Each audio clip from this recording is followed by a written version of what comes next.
Hello horror fans and welcome to another episode of Silver Screams. Tonight we are talking about Scream episodes 8 and 9, Ghosts and the Dance. It's a science fiction double feature. The Dance of Doom! The dance! So I gotta say, first of all, sorry that we were out for a week. I was in Japan and Katie was gracious enough to wait for me to come back. I wasn't watching that alone in the house. Are you kidding me? And I think that's the other thing to follow this up with is that these episodes were pretty great. They were really good. My only complaint, MTV, is that when you have the little logo at the bottom of the screen. And you had Miley Cyrus doing tongue things, advertising the VMAs during a really important scene. Oh, just... And it went on for like 30 seconds. Yeah! It's like the laughing SpongeBob banner. Have you seen that one? I don't watch Nickelodeon much anymore. Just for Teenage Mutant Ninja Turtles, it was a while ago. Yeah, I think it was actually... when Korra was airing? Korra was airing. And there were some, there's some dramatic stuff that happens during Korra. And then it would show next up SpongeBob and just have the SpongeBob logo. It's ridiculous laugh. And it's just like, someone just died on screen and you have that. Someone was just murdered. Think about murder. And yeah, so laughing SpongeBob logo. That's my only criticism, and that's a criticism of MTV and not the show, because these two episodes really back to back are really great, but it would have been just fine on their own either. Yeah. The main thing that doesn't concern me but surprises me about these two episodes is how much is being pulled from Scream 3, which is generally regarded as the worst. Oh, by the way, spoilers for 1 through 4, BTW if you haven't been watching. Haven't been watching the series, haven't watched the movies it's based on, haven't been watching us talking about it. If you're extremely behind and this is your first time watching us, hi! Hello! Go back and watch the other stuff first. Yeah, get caught up. We'll wait because it's a video and you can pause it. But anyway, it surprises me that they are pulling so much from Scream 3 when Scream 3 is regarded as the worst in the series and redheaded stepchild at best. So, I mean... Given that it kind of involved one of those. But... what, brother? I'm surprised by it, but at the same time, the certain beats in Scream 3 aren't inherently bad. It was just poor execution.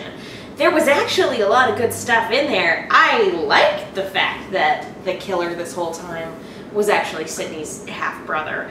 And so but again, most Scream fans disregard 3. So it's very interesting to see so much of 3 being incorporated into the series when fans, for all intents and purposes, ignore it. I don't know what to make of that. I feel like there was a baby, but then this happened, or there was family, but then this other thing. That's just a trope in horror and thriller and suspense in general, and the reason it's ringing so true is because it was incorporated in Scream 3, so I don't necessarily see that as being pulled from Scream 3, because it's a trope that other things use as well. Laurie, we Michael just Myers. think of Scream 3 because it's the immediate connection to the franchise. But it's not like Scream invented the trope. Calling people with the voice disguiser, that's something you can attribute to Scream. Scream 3, universal voice. Yeah, Scream 3, technological bullshit. I know, right?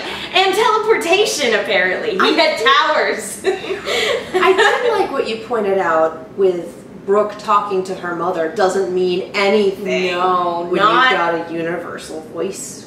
Yeah. No, not when the killer has something that can make him sound like Will, potentially Audrey. Pretty much anyone. Yeah, it proves nothing. And so, let's talk about this whole thing with Brooke, because her dad gets arrested, and she finally gets the chance to talk to her mom in rehab. We never hear her mom's voice or what she says or what they talk about, just, Brooke kind of breaking down. Well, Brooke's mom is kind of not appearing in this story. Yeah. So. And, well, the whole thing with her dad is that he claims that when her mom relapsed, that a friend of hers OD'd, and that's the body that he was disposing of. Like OD'd in the car. No, like OD'd in their kitchen. In the kitchen. Yeah, in their kitchen. He didn't have any ID on him or anything like that, which I don't, again, I'll trust Brooke's dad about as far as I can throw him. And he looks like he's 2 feet taller than me, so probably not very far. Yeah. I'm just going to assume. We get some leverage there, but yeah, and again, even hearing her mom's voice, unless you're talking to her over Skype, and you're actually, or FaceTime or something, that doesn't mean jack. But Brooke doesn't know that. The audience does. Exactly. So this whole thing with setting up Kieran and Mr. Branson could very well be a red herring, and which is, again, I feel, and I know I say this every episode, but I feel so dumb anytime I make any sort of assessment as to who the killer is, because I always worry that, the red flag saying it's totally this person, or the revelation that it's totally this person, is 100% misdirection. Oh, and they know that. And yeah, they exactly. have to keep doing that because it's an ongoing series. Exactly. Well, I love that. What was it, 15, 20 minutes into the first episode we were watching tonight? I'm like, or it could be Kieran. It could be that guy. And she's sitting there going, no, they had sex. I don't want them to be related. And then lo and flipping beat. Oh, okay. Our cliffhanger at the end of this episode. I made a plea to the media gods. I was specifically talking about anime when I did it, but when I was on Emma's show, the Love and Justice podcast, for those of you Sailor Moon fans out there, I begged my media to stop throwing incest at me. Please. You know who heard you? Media Satan. Please, Wait, no, that's please. Fox News. Fox News. Please don't let Kieran be her half-brother. I'm so sick of incest in my shows. It's in Game of Thrones. It was in Sailor Moon. It was in SAO. I'm over it, guys. I'll give it a pass on Emma's account because she didn't know. It is a Luke and Leia sort of thing. Yeah. She had no idea. And again, we're making an assumption. And if he knew, then he's really messed up in the head. Then again, if he knew and he was also murdering a whole bunch of people, messed up in the head, messed up. goes without saying. Yeah, but the whole thing here is that Piper and Emma go to see Brandon James' mother, who she was very old when she had not very old, she was in her 50s, which is old to be having children. Yeah. No offense meant to anybody in the audience. No, it's a biological thing. You're far more likely to have birth defects after a certain age. Explains, and 50 is after that age. Which explains, the deformity. So I actually don't know if that follows. I'm not sure if that particular thing could be a result of an older woman giving birth. She mentioned that was the connotation. She mentioned that was the perception for everyone, that because she was old when she had him, that was why he was the way he was. Whether or not medically everyone was wrong. Yay, everyone being wrong. But she's a little rambly. She's not all there anymore. Not quite senile, but definitely forgetful. And at one point, she actually confuses Emma for Daisy. Well, my granny does that on occasion, and she's 90.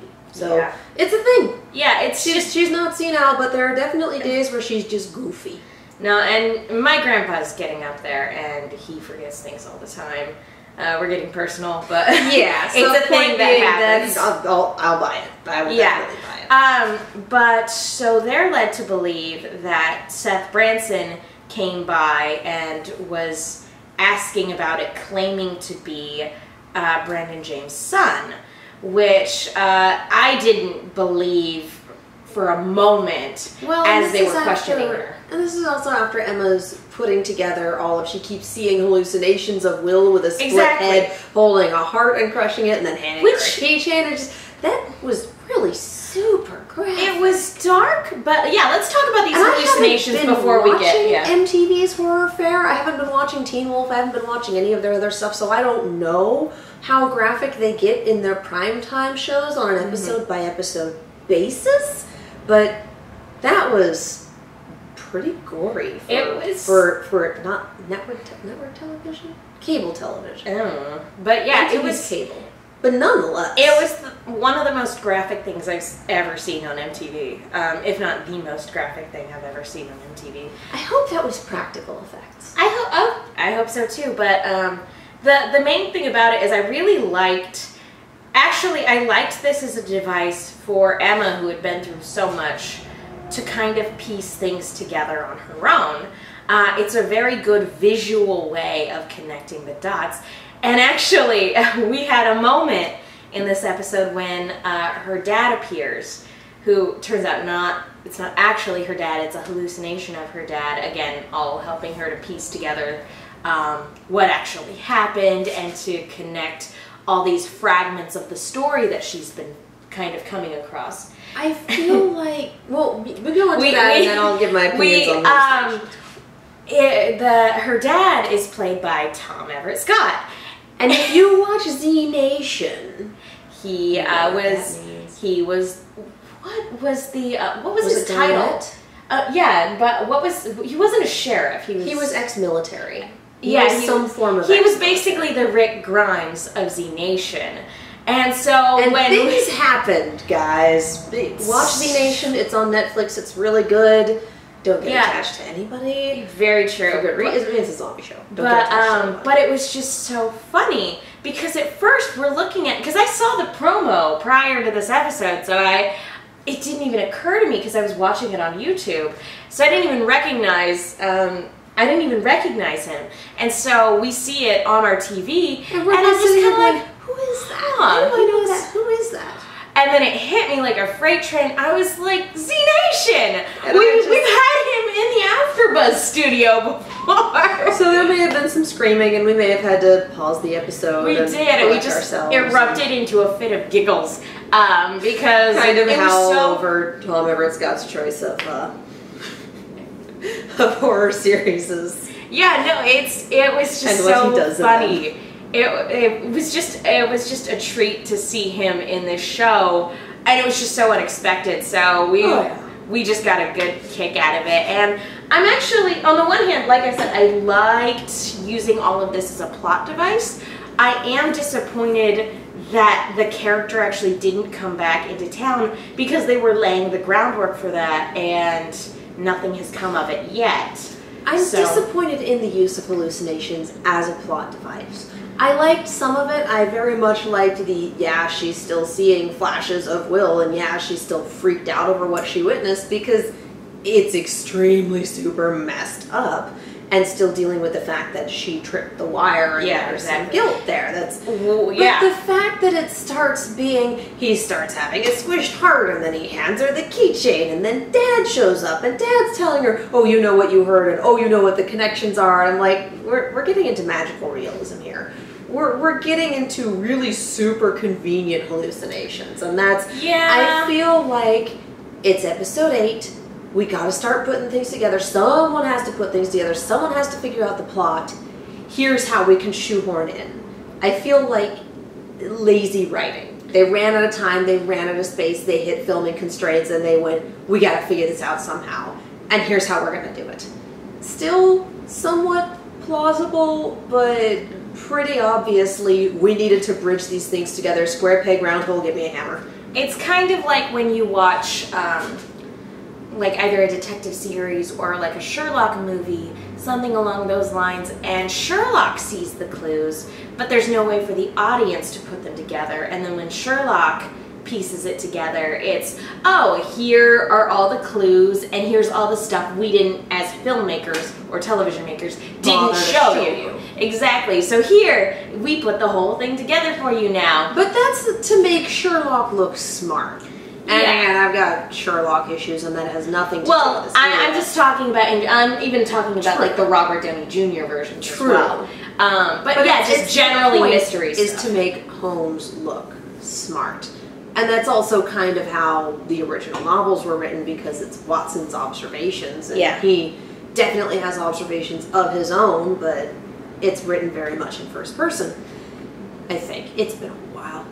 Pretty sure it is. Yeah, no. Anyway, that's neither here nor there. But it's the same idea, is that we have we kind of have all the clues. We saw some of them in flashes and whatnot, but we need this person to put it together, so we're going to have these really super convenient hallucinations that are going to essentially tell her what she needs to know and randomly lead her to the pediatrics ward, because seriously, how convenient do you get? The only other issue I have with that, yes, it's contrived and yes, it's convenient, but the other issue I have is that Daisy has had, or Margaret, has had multiple opportunities to say, and I know it's not easy when you have so many regrets, but when stuff like, when shit starts going down to the degree that it's been going down, you need to tell people. To the point where you straight up tell Emma, Brandon James was not a monster, he was kind to me, I should have stood up for him in the same way you should stand up for your friend if you feel like that's what's right. That's the time to tell her, BTW, you have a half-sibling somewhere. And it's, I can understand, you know, you want to protect your kid. I can understand not telling them when it's essentially peacetime and nothing is going down. Yeah, but no. when it very much becomes your past is coming back to haunt you, this is another horror movie thing where they don't share the information that they need to, because if she'd been on the level from the beginning, it would have turned out very, very differently, because then you're not barking up the wrong tree trying to figure out, is it X, is it Y, is it Z, is it Theta? It's just Riley I and have a half Will. daughter, do some stuff. Riley and Will might still be alive if, you know, if the first Emma two people were screwed to begin with. Yeah, but once blackmail. but once it became, there's a heart in a box on your doorstep, and there's phone calls going to your daughter. That's the point where you kind of need to sit down and go, okay, someone's obviously playing up the Brandon James mythos. It could be nothing. It might not involve this, but here is my involvement in it, start to finish. And yes, it was a secret, but if this is something that's coming back, it needs to come out. So that was, and I realized I've not been through her situation. Yeah, I realize that can be extremely difficult in ways that I cannot imagine.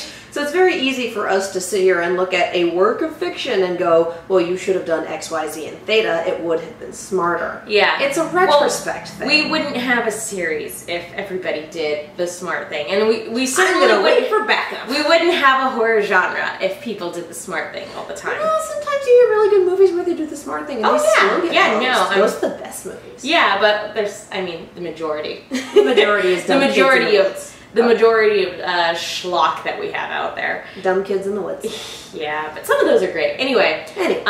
So yeah, it's easy to say that, and a big difference here is that it wasn't Daisy's choice necessarily to give up the baby. It was something her parents pushed for, and yeah, as far as we know, she didn't make any attempt to reach out when after Emma's father left. You know, she wouldn't have known where to start. They said it was a closed adoption and she was kept out of it entirely. Didn't know the gender of the child, didn't know where they went, she had literally no place to start. All she knows is that the kid exists. Exactly. And which is heartbreaking in and of itself. The comparison in Scream, and actually this is one of my least favorite things about the series, because again, we were talking about it in our other Silver Screams that we did for Gravity Falls, is that it falls back on sexual assault and rape creating the victim, or rape creating the villain, which this isn't the first. This isn't the first series that does that, because actually, I'm angry to say that a lot of horror franchises do that. Nightmare on Elm Street, I'm looking in your direction. Jerks. Anyway, why do you have to take something I love and throw something I hate into the works? But so we could deconstruct why that's a trope and why it continues on for an entire video in and of itself. Yeah, exactly. And like I said, I plan on having a deconstructive talk about that one of these days. But so the setup in Scream 3 is that Sydney's mother was raped way back when, gave the baby up for adoption. He came back to try to reconnect with her, and she rejected him, and that's what sent him on this path of, okay, revenge. And he set Billy Loomis on his respective path. And actually Billy Loomis's mother as well, in terms of trying to, it's a very contrived, silly thing. Again, I don't mind him. Surprise, it was me, I don't know. I don't mind him being the villain, but like, it could have been done better. It could have been done like this series is doing it. It could have been much more, it could have been like refined. It could have been better put together, more well constructed. We still don't have a motive. Right now, no, because we don't know who the killer is. Right now, it just seems as though it's lashing out against Emma for the stuff that happened to Brandon James, and or her mom picking her dad over him. Again, this is speculation based on who we think is the killer. So, and let's talk about Seth a little bit, because Seth, Audrey, and Noah find out that after they do some digging, they find out, first of all, they find a murder weapon in his vent. A knife. And they also find out that his name, before he changed it, was Seth Palmer, and he was a teacher at a university who was romantically involved with an 18-year-old student, so it wasn't illegal, but she turned up dead. And then he went missing. He essentially skipped town, changed his name, and is now teaching high school and getting romantically involved with a student. Which, man, I never thought I would feel as bad for Brooke as I do. When this series started out, I hated her. I really started out, it was like, please kill her. We want to see. That was exactly it. It was, she drove everybody crazy, and like the whole student-teacher thing was like the worst thing ever. And I will give credit to the writers now that they found their footing. Yeah. It's panned out really well. And yeah, that whole scene with Brooke in the theater. First of all, it's kind of laughable because there are the few horror movie cliches with the, what was that? I'm gonna go check it out. And then, hey, this isn't funny, you know, that sort of thing. But what some of the shots was turning on the shots where it's behind her and she's sitting on the sofa and it's nothing but dark. Looking at the darkness from the curtain, and then the curtain opens up and you've got the spotlights on her. It was fantastically put together. And if you've ever been on stage and you have to find your mark in the dark behind the curtain with a whole bunch of other people back there, it's like, yep, this is a thing. It's pitch black and all I can see is the glow tape on the floor. Here we go. So sitting there and having it be completely dark because the curtain was closed, yeah, that's a thing. Yeah. But just what was getting me was that there was obviously someone in the booth working the lights because we had full house and full everything. Turn it all off, turned on a couple of gels on the stage, turned on the spot, and then did all of that go off again, or did we had multiple lighting changes is the thing, and that is they would go off and then a few more would come on. Yeah. That is difficult to time and difficult to automate. So there's got to be someone in the and then if those are automated, you have to have planned for that ahead of time. Yeah. And considering that this was Brooke finding him in the theater and being like, nope, I need you, we're doing it now. And she texted him.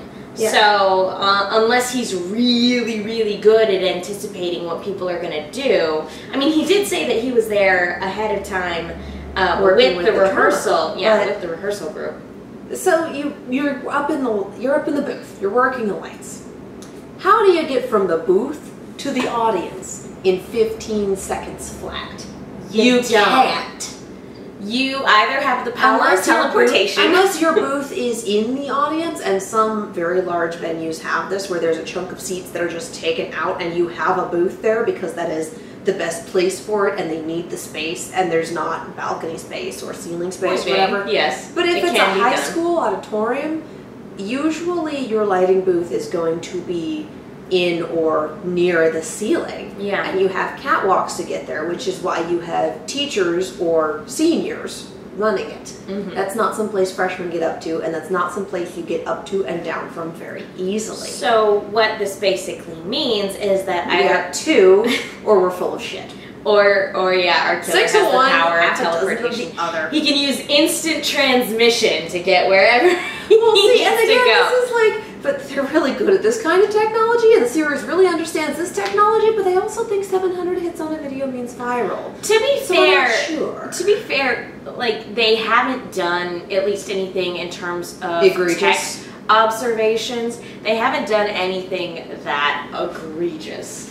Ever since that first misstep, and I almost feel like somebody watching like took notes and was like, guys, we need to be a little bit more on our commentary, and that's why the commentary has improved vastly as the series has progressed. I think the whole thing was filmed before. Well, no, I mean, when I interviewed them at Comic-Con, they were talking about how they didn't know who the killer was yet because they were still filming. Granted, that might just be something you tell publicity. That might just be something you tell publicity people, but as of, what was that, early July?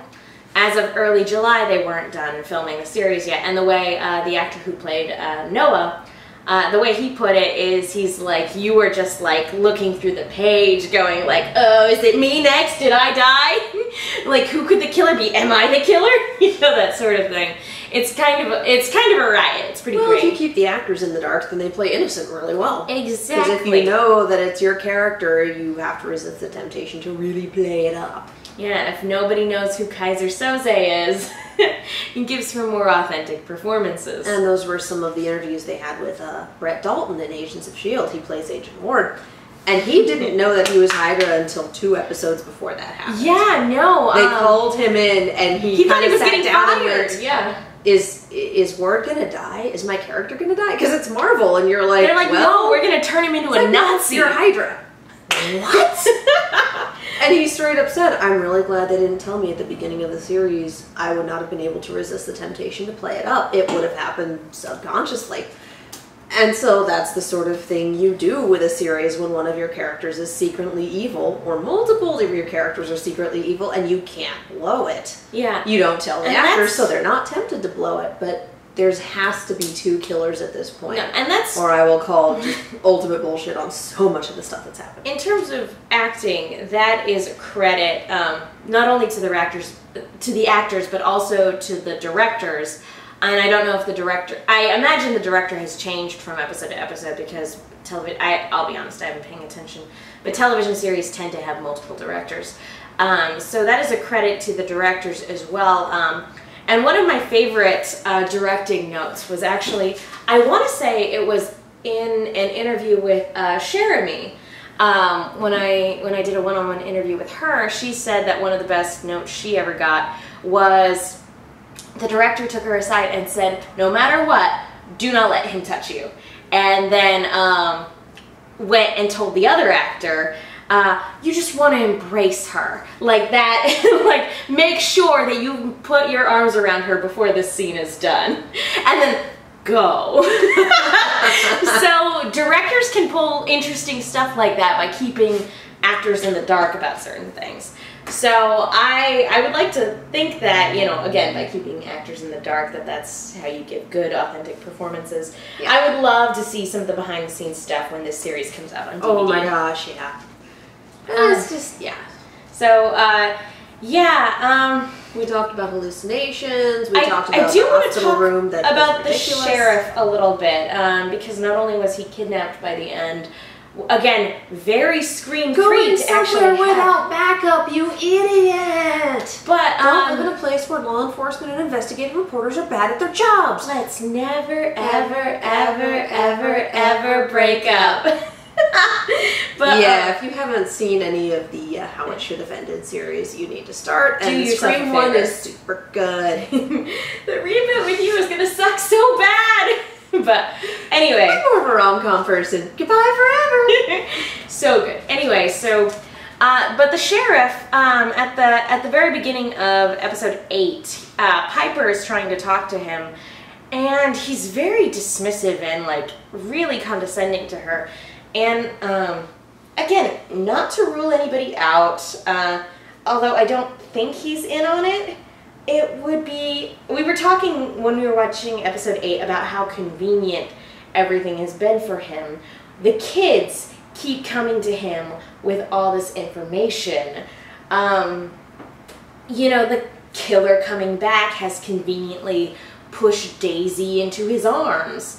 Yeah, so it's been very, up until this point where he got hit in the head. Father-son team. Yeah. Father-son team. Up until the point where he got hit in the head with a, like, what was that, crowbar? A fireplace poker? Things were looking really, at least convenient for him. And so we were getting a little bit suspicious in terms of whether or not he could be in on it. And I'm not entirely convinced that he's not. Although they played again, if he's not in on it, then that whole, or if he isn't on it, then that whole scene with the fireplace poker was for the benefit of the audience. Yeah. It wasn't genuine. So I don't think need they to be do that. roughed up for the video. Fair enough, but again, Object of sympathy. Again, but let's talk about, golly, what's his name? Let's talk about the guy whose name I can't remember. Kieran. Kieran? Not Kieran. Brooks' person. Jake. Jake the jerk. He made a miraculously quick recovery. He did. It's like, he's really lucky. They never hit any of his vital organs. And I'm like, yeah, don't worry. Sure. Don't worry, Brooke. I shifted my internal organs so that there's no permanent damage. Because I can do that. Yu Yu Hakusho broke a lot of us. So funny. So funny.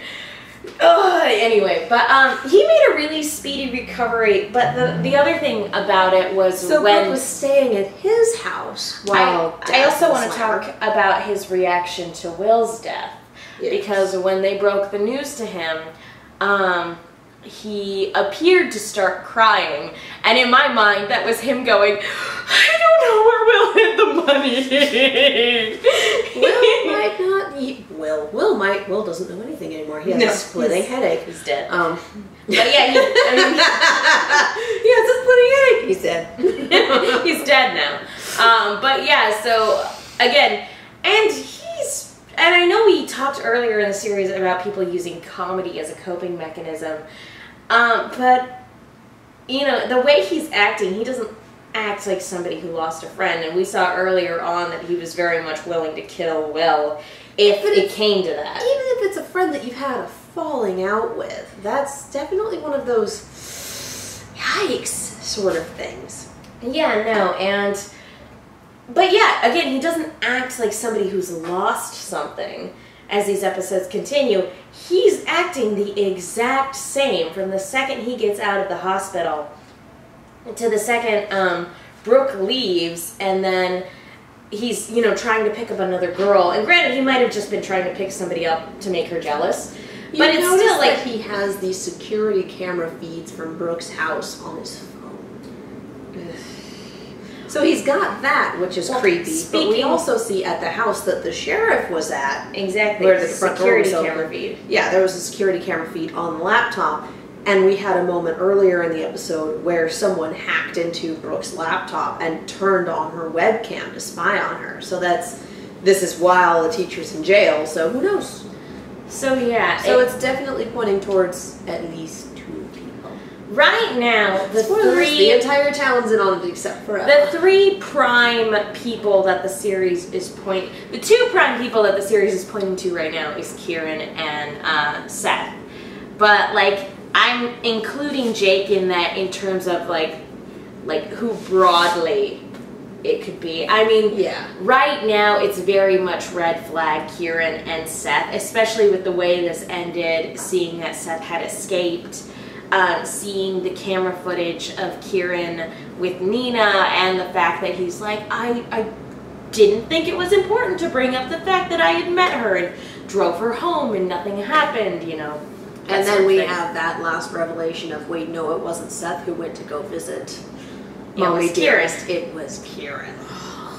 Which, to be fair, again, he might have just been doing his own investigations to try to find out what happened. He's either Billy Loomis from the first one, or, I guess, the guy from the third one whose name I actually can't remember. That dude. Which one? Sydney's brother. So he's either Sydney's brother from the first one, or he's actually Jerry O'Connell from the second one, who was Sydney's boyfriend, who actually was innocent, and died in a very tragic. I would never I would never do anything to hurt you, and it's one of those things where Sid's not sure if she can trust him up until the point he gets shot, and then it's like, well, shoot, I made a bad decision. But how could she have known? You can't know that until the end, and that's what this series does. So even though right now the series is literally pointing a finger at Kieran, it could very well be Jake. It could very well be Jake, And again, I'm not counting out the mayor either, or I'm waiting for this all to get tied together. I'm telling you, the whole town's in on it except for Emma. Maybe. Literally everyone. Wouldn't it be a twist if her mom was doing it? Like her mom went crazy, and it's like a split personality thing now. Like a rear window, secret window. Secret window. Shoot her! Shoot her meant shoot her! Ah! Sorry, it's just funny. Bless. What? Bless. Anyway, so there's, again, these two episodes were really, really great. And you gotta love the 90s references with, again, it's not that important, but the Halloween dance, the Pulp Fiction get-ups, and I really liked Noah saying, I was gonna go as the Babadook, but my mom made me this cape, and I couldn't break her heart. So, which is cute. Which is a good seamstress. That cape was lined and weighted. And I gotta say, the Babadook would have been a pretty easy costume. It's just like a little white makeup on the face, a top hat, and then a coat, and then maybe some cardboard finger things. So that would have been a really easy costume. It would have been difficult to DJ in cardboard fingers. Yeah, no, that would have been intricate. But and Audrey wearing the steampunk outfit. But again, good observation made by Audrey and Emma. Because Audrey has video evidence, making her look bad too. So it's a good contrast. And again, they're trying to point shade at everybody to make everybody a suspect, even when it's very apparent right now that it's Seth and Kieran. That might not be the case by the time we get to the end of the next episode, which, how is next week the end of the season? I really hope they wrap it up. I'm going to be really pissed off if they don't. Because, we've gotten confirmation for Season 2, so we know that Season 2 is going to be a thing. What Season 2 will focus on is anyone's guess. I really do hope it's a new, separate story. That would be nice. And it would be nice, actually, if Tom Everett Scott could come back and actually have a consistent role in Season 2. But yeah, I really want to know who Ghostface is, who is pretending to be Brandon James. Yeah.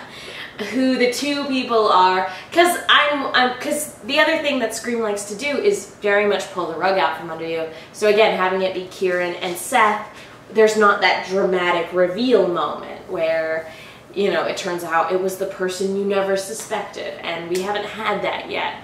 So someone faked their death, and I also just really, really don't want Kieran to actually be Brandon James' son. Ugh.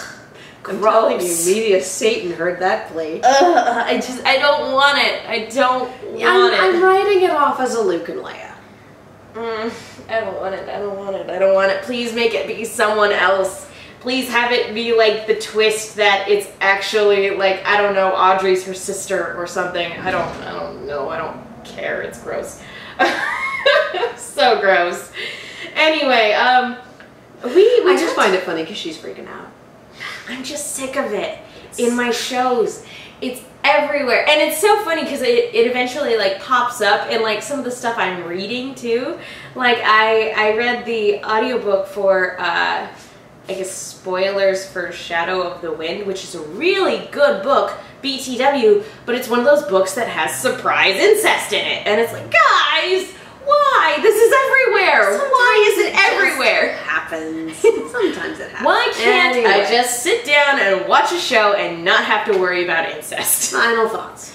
Final thoughts is these two episodes were awesome, and I cannot wait for the season finale. And I'm blown away at how much I like this show, because I was so angry at the idea of this being a series to begin with. And we were not super thrilled with the first 2 episodes. No, I mean, it was and intriguing 2 out enough. of 10 is 20%. Yeah, and that's when writers are still finding their footing. The show's not quite sure what works and what doesn't yet, and you know, they still have their long game. It's just setting up pieces, and right now the pieces in play are really interesting. And we actually went back and rewound to look at the police notes when the mask was stolen. They're kind of shitty. Yeah, I mean, no wonder the police are really bad at their jobs. I already made the police and reporters joke. No wonder, like, the sheriff has to rely on other people for all of his intelligence. Yeah, there were really bad notes. But again, I guess the important thing is that the mask was stolen a year ago. So this is the same mask. This isn't an imitator. It was literally the exact stolen same out mask. of the evidence locker. Which, by the way, worst awful security guard officer ever of all time. And he would not survive the night at Freddy Fazbear's. No. And it makes me think that, obviously we know that whoever is responsible is very tech savvy. They would have also had to have been tech savvy a year ago, which was when Seth came to town, BTW. But they would have had to be very tech savvy a year ago as well in order to be able to make that work, because no one is stupid enough to literally try to waltz past security. Because there's no way this person literally. Yeah, so the only way that get out.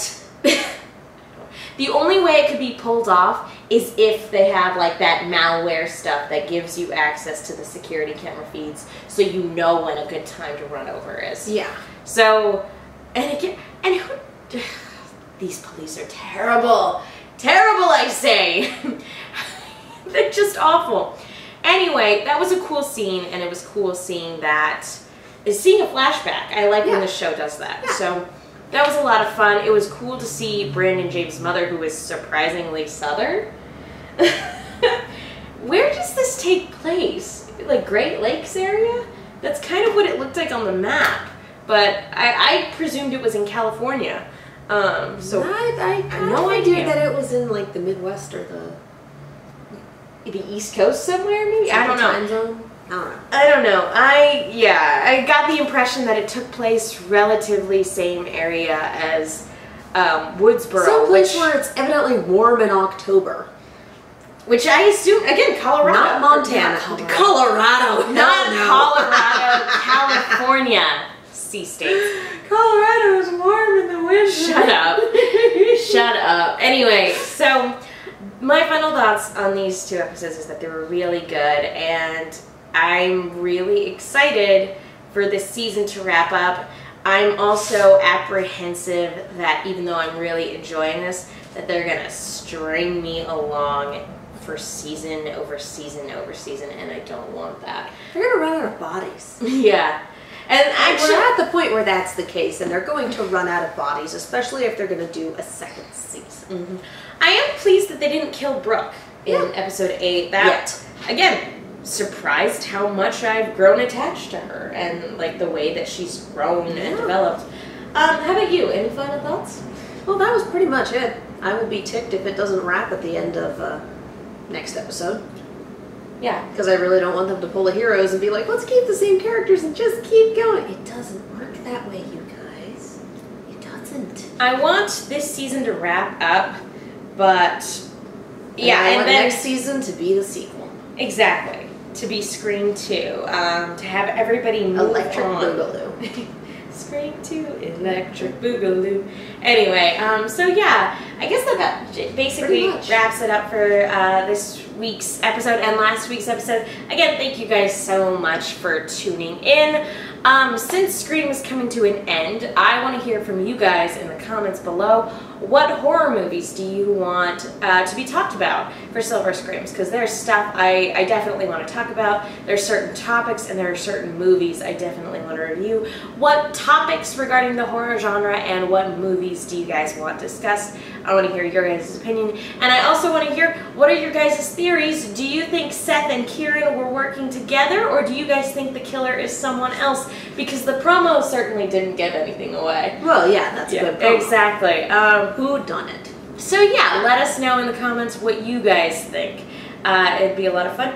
Katie, where can people go if they want to find out more about what you're up to? You can find me on Twitter, Tumblr, and Instagram at Kiaxet. It's Kiaxet. And you can follow me on Twitter at TheMenguin, that's TheMenguin, for Silver Scream updates and for AfterBuzz and Popcorn Talk updates. Yeah, so thank you guys again so much for tuning in. We will see you all next week for the season finale. See you then.